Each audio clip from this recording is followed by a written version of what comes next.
करीब 97% से ज्यादा सुन्नी मुसलमानों की आबादी वाले देश सूडान पर शायद किसी की बुरी नजर लग गई। पूरा आरोप एक मुस्लिम देश पर ही है। नाम है यूएई।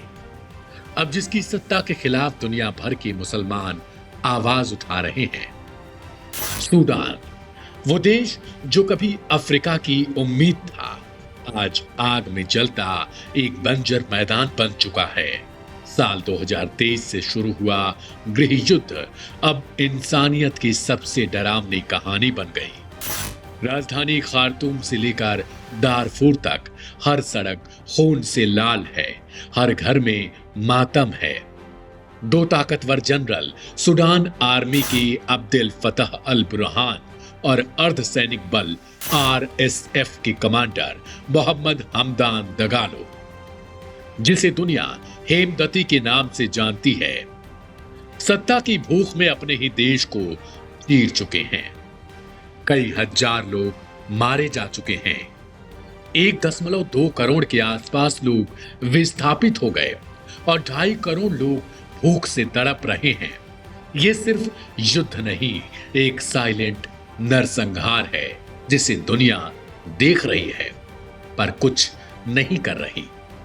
साल 2019 महीनों चले विरोध के बाद तानाशाह उमर अल बशीर को सत्ता से हटाया गया। जनता ने समझा अब लोकतंत्र आएगा, लेकिन हकीकत में आया नया तानाशाह। वही सेना, वही बंदूकें, बस चेहरे बदल गए। शुरुआत में सेना और आरएसएफ साथ थे, पर धीरे धीरे यह गठजोड़ जहर बन गया। एक ने खुद को राष्ट्र रक्षक कहा, दूसरे ने लोकतंत्र की आवाज। पर दोनों के हाथ एक जैसे लाल हैं। आरएसएफ ने व्यापारियों पर टैक्स लगाए, सोने की खदानों पर कब्जा किया और जो विरोध करे उसे मौत दे दी। सूडान की गलियों में अब कोई उम्मीद नहीं, सिर्फ राख और बारूद की गंध है।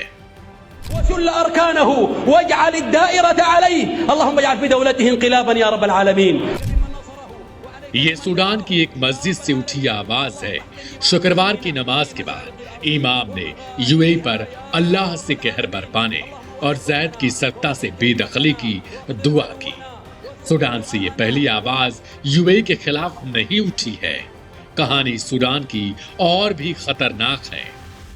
26 अक्टूबर साल 2025 अल फशर, 18 महीनों से घेराबंदी में फंसा सूडान का आखिरी बड़ा शहर, और उसी दिन आरएसएफ ने इस शहर पर कब्जा कर लिया। 3 दिन के अंदर 1500 से ज्यादा लोग मारे गए।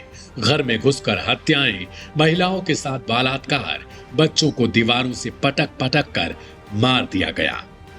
येल विश्वविद्यालय की सैटेलाइट तस्वीरों में अल फशर की जमीन खून से लाल दिखाई दी। संयुक्त राष्ट्र के अधिकारी टॉम फ्लेचर ने कहा, यह नरसंहार है जो कैमरे के सामने हो रहा है। शहर का आखिरी हॉस्पिटल जल चुका है और भूख से तड़पते लोग रेगिस्तान की ओर भागने को मजबूर। आरएसएफ का दावा है हम लोकतंत्र के लिए लड़ रहे हैं, पर असलियत यह है कि यह लड़ाई अब इंसानियत के खिलाफ बन चुकी है और अब इस जंग की डोरें खींची जा रही हैं बाहर से। सूडान की सेना का आरोप है कि संयुक्त अरब अमीरात पर्दे के पीछे से आरएसएफ को हथियार और पैसे भेज रहा है। अमेरिकी सांसद सारा जैकब्स और ह्यूमन राइट्स वॉच का भी दावा है ब्रिटेन से खरीदे गए हथियार अब सूडान में आरएसएफ के हाथों में हैं। यूएई पर भी यही आरोप है कि उसने भाड़े के सैनिकों की भर्ती में मदद की और दारफूर में हुए नरसंहार में उसकी वित्तीय भूमिका रही। वहीं मिस्र, तुर्की और ईरान सूडानी सेना का समर्थन कर रहे हैं। यानी ये जंग अब 2 जनरलों की नहीं रही, यह एक प्रॉक्सी वार बन चुकी है जिसमें हर देश अपनी चाल चल रहा है और मर रहा है सिर्फ आम इंसान। अल फशर की तबाही के बाद अब खतरा है सूडान फिर टूट जाएगा। जैसे साल 2011 में दक्षिणी सूडान अलग हुआ था, लेकिन इस बार टूटेगा सिर्फ नक्शा नहीं, पूरी सभ्यता टूटेगी। आरएसएफ अरब जनजातियों से जुड़ा है, जबकि सेना गैर अरब मुसलमानों का प्रतिनिधित्व करती है।